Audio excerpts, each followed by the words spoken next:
Well, Floyd, thank you so much for joining us. My pleasure. Happy to do it. It's been a little bit of a to-do this morning, and so our apologies for any mix-ups that we might have had on, the stipulations of everything. But we're here now. Let's do it now. Great to see you. Great to meet you. Apologies. Oh no. So there are a lot of things, and then back in New York, who arranges all of my before when I was appearing in public, he would handle all of my college lectures and travel and all of that. So he's the guy who handles the contracts and all of that. Mm-hmm. So then when this whole virtual world came about, he had to kind of like, okay, we had to sort of like get on board with this whole new thing we're doing now, and with contracts and all of that legal stuff. So here we are. Yeah. And again, it's an honor to have you here and talk to all of us. And thank you for taking the time. Don't be honored. I'm not. It's not like having Mick Cole on here. Just a regular guy. Yeah. Regular guy. Yeah, well, no, that's true. I am regular guy. Yeah. See, that was one of the things that I loved when I first met you. I think we met back in 2011, and we crossed paths a few times when I was at Disney. But 2011, that was the first time we met at CTN, and we talked for a while just about just back in the glory days. Of we're going in and out. Huh? Yeah, it looks like we're going in and out quite a bit. Yeah, can you hear me okay? Yeah, it seems right a lot better now. Yeah. Okay. I think they're working on the connection next door. I think that's what they're doing. Oh, okay. Yeah. Anyway, let's continue. Let's try. Yeah, I was saying we are. You were talking about being a regular guy, and I would say that was. I think that was the thing that I really admired when we first met. We met back in 2011, and we crossed paths when I was at Disney a few times here and there. And but I remember, just because I wrote a paper about you when I was in college and everything, and Wow. And so meeting and when we met, it was kind of like this, I wasn't expecting just to have a conversation, like we stood outside one, where the cafe was or something, and just talking about, just some of your history and working at the Disney studio and, experiences with Walt and stuff. And it was just like, oh yeah. Just a regular, it was no kind of. Your brother. Yeah. Well, I did the same thing when I was a kid. When I first came to Disney and I had the chance to talk to some of those old timers. And of course, at that time, they were all there. I mean, pretty much everybody was still around. So I had a chance to meet pretty much everybody, all the 9 old men and all the directors, all the big shots, and even the old man himself, Walt Disney. Mm-hmm. So it was a pretty awesome time. And so after meeting all of those awesome dudes, I could never put myself in that category. And so even when they made me a Disney legend, whatever the heck that is, I said, whatever that is, I'm not one of them, that's for sure. Right. Really quick, if you guys don't mind me up top, I wanted to really spotlight the documentary that you were in of Floyd, if you don't mind. Not at all. And I just wanted to make sure that everybody that's listening on this audio podcast, to make sure you check out the documentary, Floyd Norman in Animated Life. It was on Netflix before, but it's not currently, but that's okay. You can still catch it on Amazon Prime, Vudu, and Microsoft. though one of the directors says the best way to experience it is in the Blu-rays with the beautiful bonus features. That's how Yeah. And it was co-directed by Michael Fiore, our friends Michael Fiore and Eric Sharkey. Yeah. Like I say, the best version is on the Blu-ray with the bonus features that we can all geek out on. I love bonus features, man, so much. I love making up stuff. But that can be found at www.floydnormanmovie.com. And then if you wanted to get it right away, you can get it on all of those streaming devices. The doc was up for an Oscar consideration in 2017. Congrats, man. Well, I figured we were a long shot, but it was kind of fun. We gave it a go, and we tried to get. It was cool. It was nice to be in that company, to be up there with the big boys. And I think the funny thing was that there was another documentary that had our title only like in reverse. It was called Life Animated. And so here our film was called Animated Life, and then there was another film called Life Animated, which was also up for Oscar contention. So that was kind of weird, and I think a lot of people probably confused our film with the other documentary. I can imagine.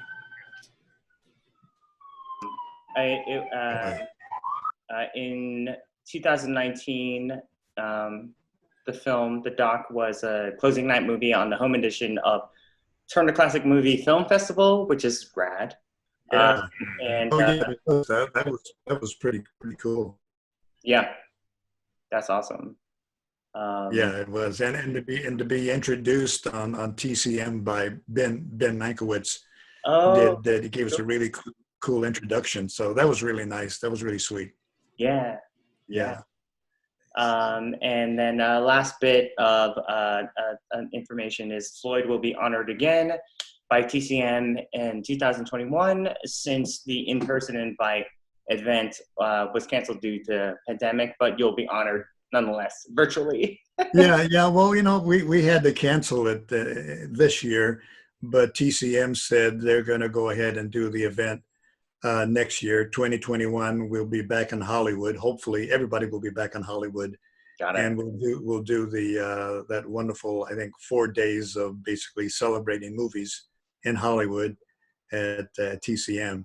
Yeah. And boy, what a party that is! I mean, when I first was invited, you go to a big deal red carpet screening at the Chinese Theater, and you're there with all of the TCM people, and you're there with celebrities. Even Ted Turner showed up that first year I was there. And then we watched the movie, and at the time it was Billy Crystal, Meg Ryan, and I forgot Rob Reiner's film. Now I've forgotten the title. That great film that Billy Crystal and Meg. What's that? It's okay. Oh, When Harry Met Sally. Oh, got it. Harry Met Sally. So Rob Reiner was there, and then after the screening, we had this. Can only be called a real Hollywood party. Oh man, it was a bash in Hollywood with a band and with food. There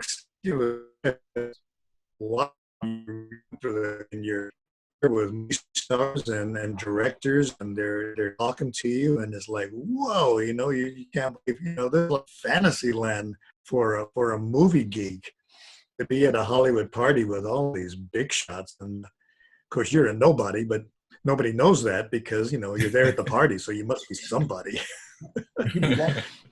but we had a ball. It was really a lot of fun. That's awesome. That's great, man. So with that, Marlon and Frank, I'll let you take it away, and Hey, thanks for having me.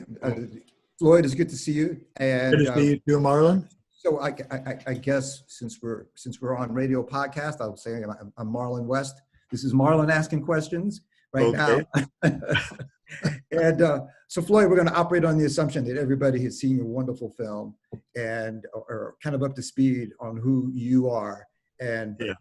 but I did want to ask you. You know, your wife Adrienne, who's a wonderful artist in her own right. Yeah.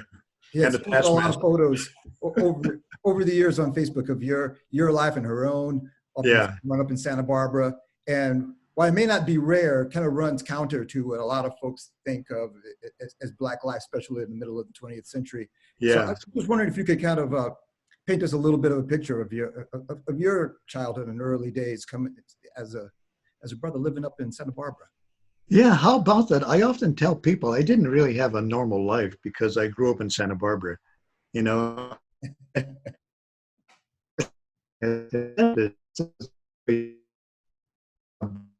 you know,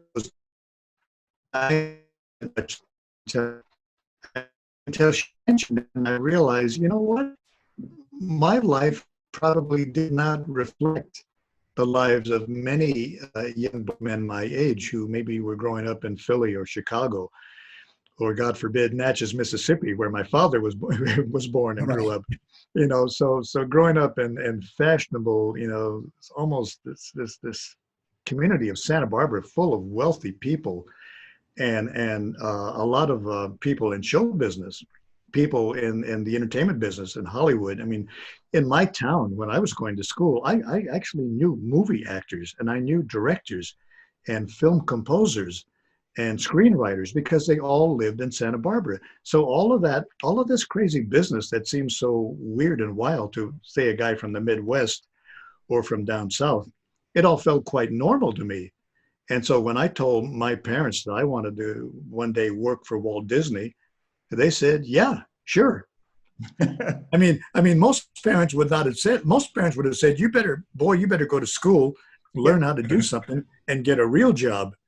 But because, you know, we lived in this marvelous community of Santa Barbara, I was encouraged not only by my parents and grandparents, but by everybody in the community. So, you know, that was something unique. And so I think that's what made my life probably a little bit different from most kids my age who might have grown up someplace else in the United States.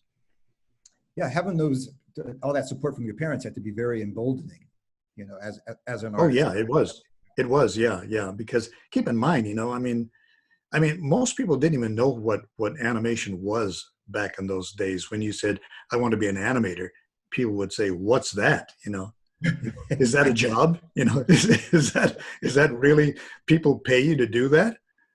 But yeah, I fell in love with animation when I was a kid, and I would dig out any information I could find.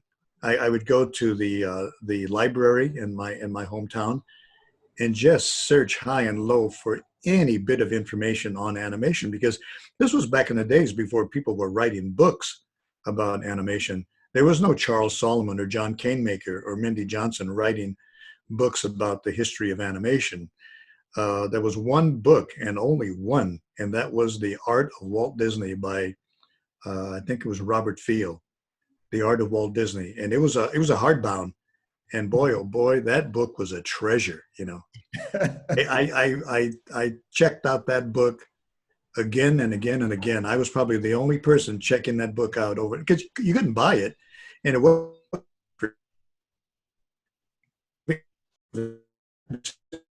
all in the time.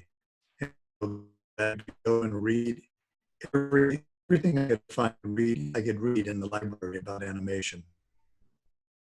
That was my life as a kid growing up in Santa Barbara, a very unique experience. And I should also mention that I had a chance to experience what it was like to live in a mansion. My grandmother was a cook. We often said she was a cook for the rich people. The rich people out in Hope Ranch and Montecito, you know,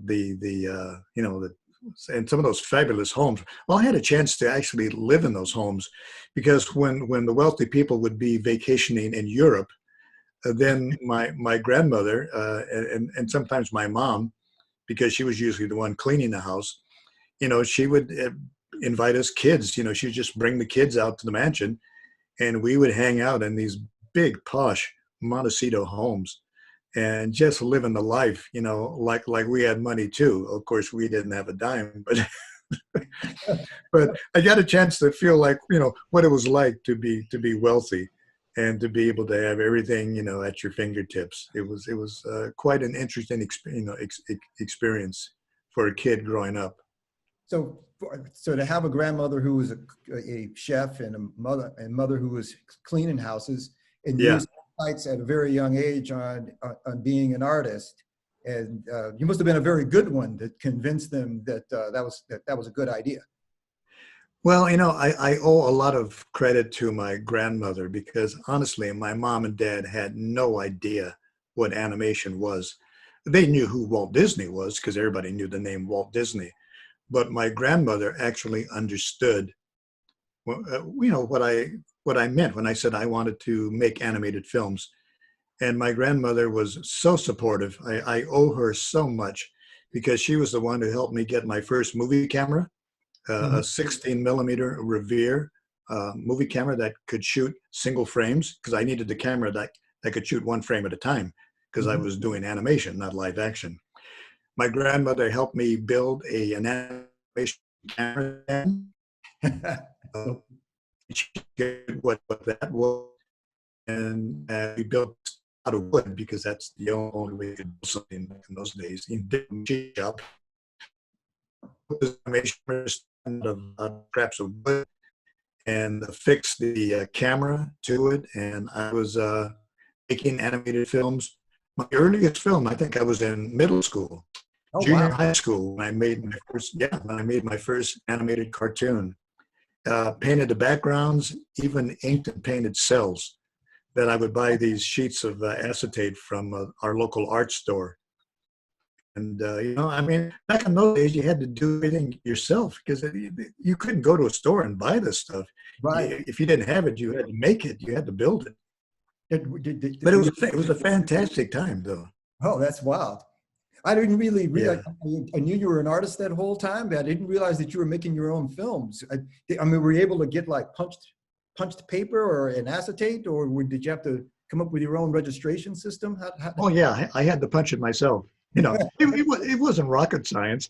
I knew that animation had to be registered, so I got a couple of peg things from the hardware store, and I had a paper punch. So I would punch my own animation paper and punch my own cells to keep everything in proper registration. So it was kind of like, learning animation from the ground up. Yeah. Not only drawing, but kind of getting into the mechanics of how this whole thing worked. And I remember when I first came and applied for a job at Disney when I was still in high school, and I remember showing my artwork to Andy Ingman, who was he was the animation boss at the time. And he was dumbfounded that I knew what a background and what a cell was. He said, I remember him saying, "How did you learn about the cell?" Because I had these punched animation cells that I had made myself. But I learned all of that from books. I mean, that was the only way to learn it, was from a book. That is really cool. Yeah.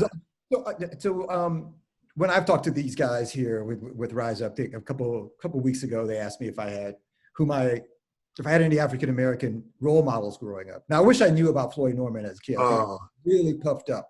So I didn't meet you until I actually arrived at Disney. So all of my role models were, Ray Harryhausen and Neil Adams and Jack Kirby, like my geeky white friends. I had the same role models. But who did you look up to as a kid growing up?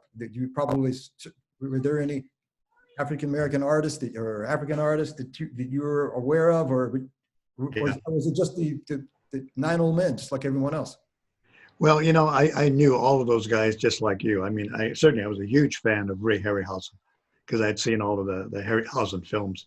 George Pal, who did the science fiction films with visual effects, big fan of George Pal and his team. Of course, the Marvel Universe, Jack Kirby.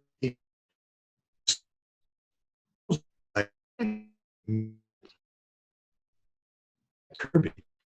As we still does. So I had a lot of him here. I did meet my first black animator until I came to Hollywood, and I met this guy named Frank Braxton, Oh, who, yeah. to my knowledge, was the only black animator in the cartoon business. And so Leo and I met Frank, and Frank became our mentor. And boy, did he set us straight. He was kind of like our godfather in a way. You know, he took us under his wing and said, "Okay, guys, you know, I'm going to tell you what it's really like to be in animation, and I'm going to tell you what it's like to be a person of color in animation." Because that was, you know, I mean, that was back in the days when you could count the black people who worked in this business. You knew every one of them because there were so few.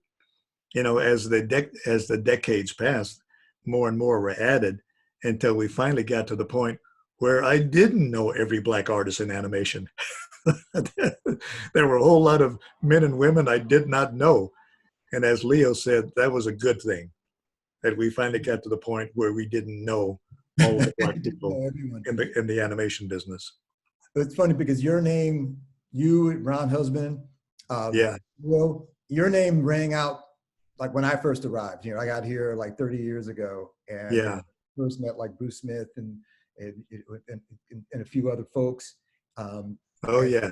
You know, you were the names that, you know, you got to meet Floyd. You have to meet, you know, Leo. And so you definitely were the folks that We were the old timers. who were definitely legends. I don't know about legends, but at least we were old. But I you know, in this period, you know, the rise up animation, we all, you know, that kind of started, you know, in this era, in this post George Floyd era, or I should say the George Floyd era that we're actually living in. Yeah. To kind of help out other artists. And, you know, honestly, Floyd, every time I've seen you, when you weren't on the red carpet somewhere or at Comic-Con or sitting on a panel or us hanging out, you've always had students in tow. You know, I've often saw you touring around the animation building or other places with kids. How important is it for you to mentor and to give back? Well, it's very important. I often remind people, one of the things I loved about this business of animation, was the generosity of the men and women who worked in this business, and be they people of color or white. They were all so gracious, and the old animation old timers like Benny Washam and Ken Harris and you know, those are the Warner guys, but you know, but all the guys at Disney too, you know, Frank and Ollie and even grumpy, grouchy Milt Kahl. All of those guys were so generous with us kids to teach us and mentor us and beat up on us when it became necessary. Boy, I got my butt chewed out by Frank Thomas one day. Well, actually, it was, I think, all afternoon. Frank chewed me out. But that was good. That was good training, because all of us young kids were being taught by the best in the business. So the fact that they took time to set us straight and to teach us how to be good artists and how to be a good animator and how to be the best at your job, you know, that meant the world to me. And so when kids came to me years later, when I found myself becoming the old timer, I recognized that I had an obligation to give back, much in the same way as the old Disney veterans had given to me when I came in, basically knowing nothing about animation. And I had so much to learn. And so many of them were so generous with their time, and they taught me. And me and Leo and Bob Tyler and who's that guy from Wally? Well, there was a guy named Wally Sides, and I all these black guys, I'm getting their names mixed up now because I'm thinking back at a time when I remember every black person who worked in this business. I remember there was a layout artist named Wally Sides, and boy, could he draw. He was really good. And I remember working with him on a show called The Greatest with Muhammad Ali. And, yeah, I worked on that show with Ali. It's really funny, but people, I often, you know, I sometimes forget about it, and then people will remind me that, hey, didn't you work on that show with Muhammad Ali? And I said, oh yeah, I did. And I worked for my pal Fred Calvert, who I shared an office at Disney. We were both in D Wing, 1D1 in the animation building at Disney. Fred Calvert shared the office with me, and he told me, he said, Floyd, one day I'm going to be a producer. And I said, yeah, Fred, yeah, one day you're going to be a producer. Well, one day he did become a producer, and he was a producer of the Muhammad Ali television show that I think was on ABC. Forget what network. Anyway, I think it was ABC. But anyway, Fred, my old roommate, hired me to work on the show. And I said, Fred, the only reason you hired me was because I was the only black guy you knew, and you wanted to impress Ali. So we had a lot of fun working on that show. And because Fred and I knew each other since the time we were in-betweeners at Disney, all the way up to being producers, you know, we were buddies, we were pals, we'd grown up together. And so we had this unique relationship of he's my boss and I'm his employee, but we fought like crazy because, you know, you kind of stay who you are. We were still those same two kids who were in-betweeners at Disney. And even though now he was my boss and a big shot TV producer, we still fought like cats and dogs. But, you know, it was all in fun. Well, you know, Floyd, in the documentary, a couple of people refer to you as the Forrest Gump of animation. And yeah, now I kind of took a little issue with that because, you know, you've got more charm in your left small toe than Forrest Gump. And I thought Forrest had a lot of charm. Not as much as you. I tend to think more as the Quincy Jones of animation, having, you know, because you have been in the business a long time. You've worked with everybody. More folks than we can name. You've probably forgotten more credits than most of us will ever have. And so I just, you know, I'm not quite sure where we are in time, but I just wanted to ask you a question because I've known you for a long time and you're always a very humble brother. And you're a Disney legend. And you also did the original Soul Train logo as well. Yeah. But now, do you ever find yourself when you're standing on a red carpet at the Academy or hanging out with Oprah or Ava DuVernay, just yourself like, man, what kind of life have I led? Yeah. That's really wild because, you know, every now and then when you're in a situation like that, you sometimes have to stop and, in a sense, take yourself aside. And I remember I was at a Beverly Hills party, and I was invited. I didn't even know I was invited to the party because I was on my way home. And this young woman comes up to me and she says, aren't you coming to the party? And I said, what party? She says, Oprah's party. Said, Oprah's party? She said, yeah, you're invited. And I said, I'm invited? Oprah invited me? Why? So anyway, when I'm at this party and I was walking around and I think Common walked past me and, oh, there's Common. And all these people, all these big shots are there. And I just sort of went out on this little balcony that sort of overlooked Los Angeles. And I went out there to be by myself. And I'm thinking, what the heck am I doing here?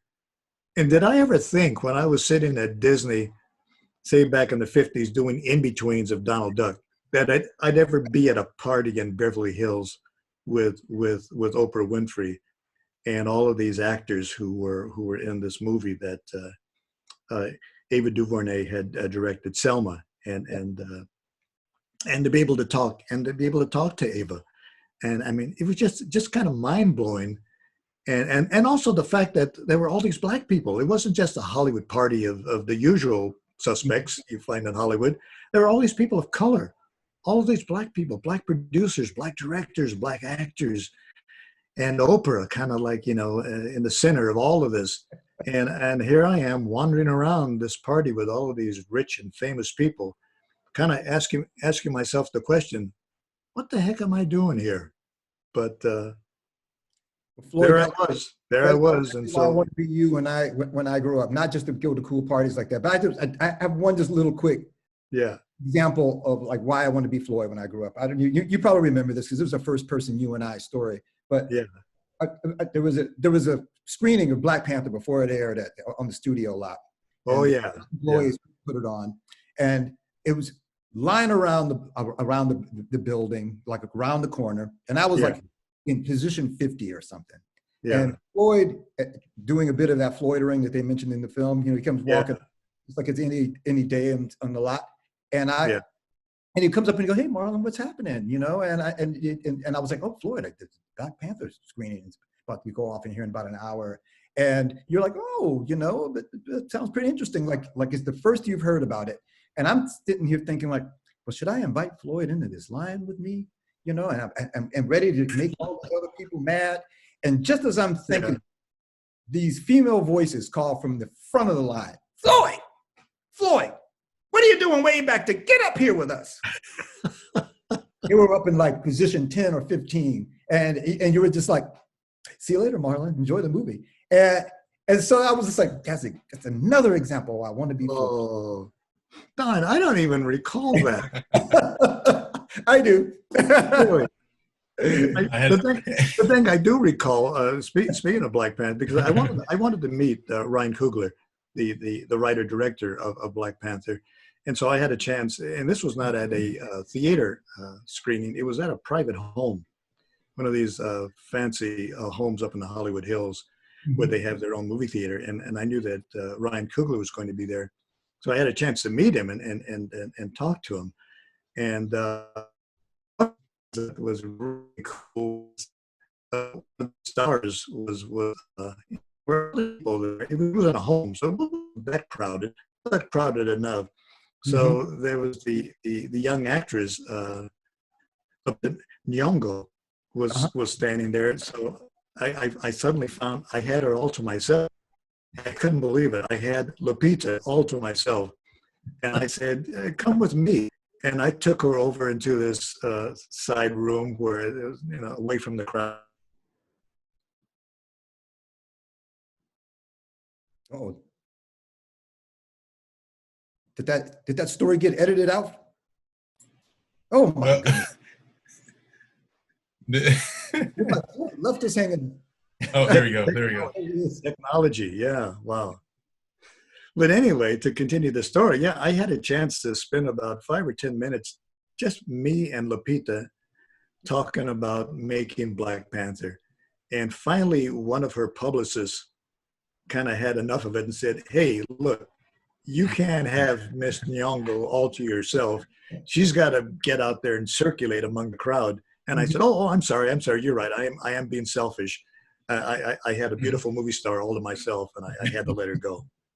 But my wife had Michael B. Jordan, so there you go. There you go. But see, that's a much better story to remember about Black Panther than that standing around on the line on the studio lot. Yeah, I had forgotten. I went to so many screenings of Black Panther that I had forgotten that story. Yeah. Gee, I didn't mean to cut in line, Marlon. I'm sorry? I didn't mean to cut in line. Oh, no, you didn't. Somebody was holding your spot. I didn't even know I had a spot. You. Yeah, that was it worked out exactly how I wish. I was going to invite you to cut in line, but you didn't have to because you had a spot up front already, Daddy-O. Well, I appreciate that, Marlon. I really do. I was telling these guys about my experience with a bit of Floydering. I don't know if you remember. It was at the Saving Mr. Banks. They had a red carpet on the main lot. Oh, and, yeah. I was there taking pictures. I volunteered to take pictures along the carpet. I was waiting there, and then you and Adrian walk up, and then you turn your head, you see me, and then you walk over, and you were like, "Don't I know you?" Yeah. And then we stood there and talked. You were on the red carpet side, and just talking about like you were telling me about Dick Van Dyke back in the day, and Mary Poppins, and then all of a sudden he was there. He showed up. Showed up. Yeah, that was quite a night. You were like, "Yeah, there's Dick Van Dyke is here." And, it was. Man, that was like because that was my first experience with that. Just it was like a humble power that you had. Just like you were on the other side of the carpet, and you were just walking, and then you guys are just standing there. everybody's coming in on the red carpet, and it was just like, and just like Just hang it. the coolest thing. I want to be good all the stars walking in, and then I remember Tom Hanks and his wife came down the red carpet, and I told Adrian, "Hey, look, there's Tom Hanks." And then here's the thing that blew me away: Tom Hanks spotted me, and he ran over to me, and he shakes my hand and says, "Glad you could make it." Imagine that! I was blown away. Tom Hanks knows what time it is. He knows. Oh man, he runs over to shake my hand, and I bet people were saying, "Who is that Negro?" So he's been standing over there for a while, just watching everybody go. Who is that guy?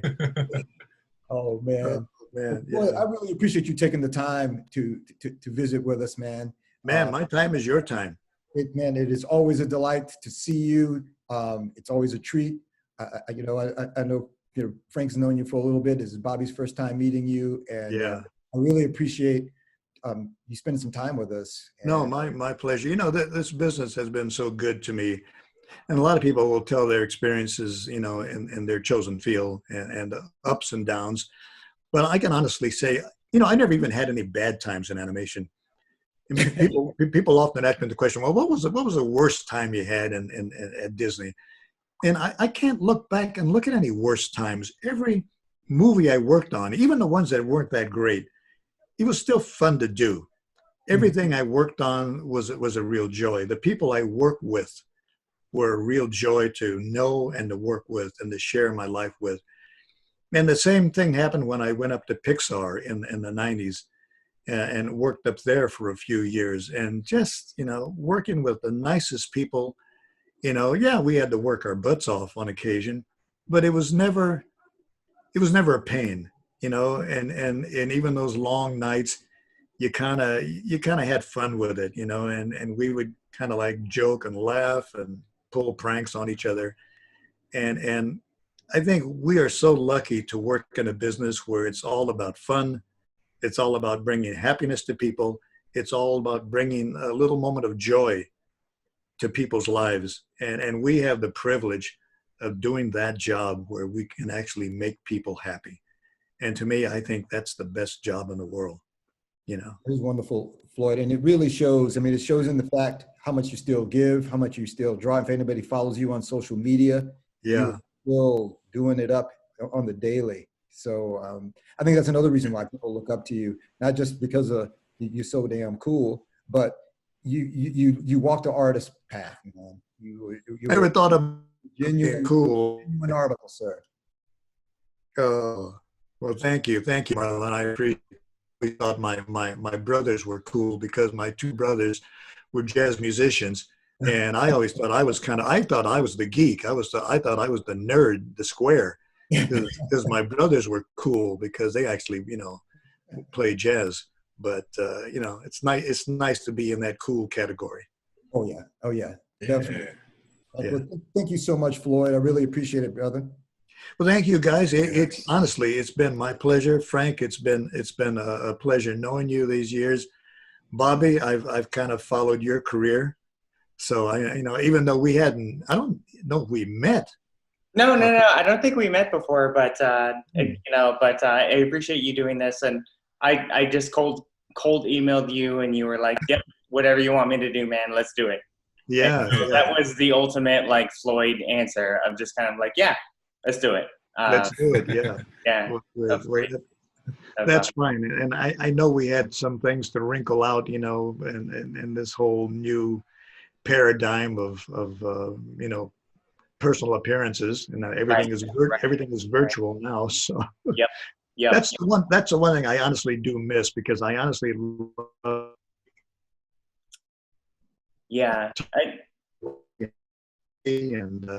and across the country, and I just love working with young students who want to come into business. So to me, it's a pleasure going to colleges and universities and meeting people and basically welcoming them into our business. I always had a feeling, Floyd, that you really, really responded to and respected to young artists that are coming up in the industry. Yeah. I always kind of felt that from your posts, from everything that you do, just kind of like you would want to amplify young voices that want to come up in animation, that want to break up into the animation industry. That's always been a thing of yours. Sure. And so I knew this would be a perfect opportunity for you to talk to our young and up-and-coming artists, like in the Rise Up animation community, and inspire them. So thank you so much for doing it again, man. We really appreciate it. Okay, yeah, because the young people, they're the future. Oh yeah. So I welcome them into this marvelous business. Because it is a marvelous business.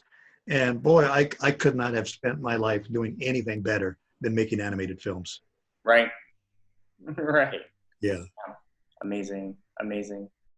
Well, I mean, Marlon, Frank, if you guys don't have anything more, Floyd. I could talk to Floyd all night. But Well, then this doesn't have to be the last time. Yeah. I'll hit you up offline. No, Definitely. even online, this doesn't have to be the last time. We can do this again. Yeah. Cool. Well, do it again. Do a part 2. That's right. This was fantastic, you guys. Just being a fly on the wall and hearing you guys talk about your experiences and yeah. Oh, I set off a timer for 45 minutes, but it's perfect timing. But Floyd, Marlon, Frank, this has been amazing, you guys. It's great even having this conversation. I felt like we had just kind of like a rad lunch together. Yeah. Just getting to know all of you guys. And Floyd, thank you so much for being so accommodating. There's a lack of communication a little bit, but I appreciate you pivoting and then sort of making this happen. So well, I appreciate you guys too. You were very generous, and it's just been my pleasure to spend this time with you. And all of you, you're all my friends, you're all my colleagues, and I couldn't think of anything better, than to spend an evening with you. This has been really cool, and it's just been a real pleasure talking to you. It's been amazing. Yeah. Marlon. And we got that recorded too. So there you go. There you go. I'll look forward to all that one. Okay. The future. Floyd, thanks so much. Said hello. Yes, thank you. And take care, brother. Okay, you too. All of you. Right. Frank, Bobby, Marlon, we'll be seeing you. Floyd, take care. All right. Take care. Okay, bye-bye. Bye.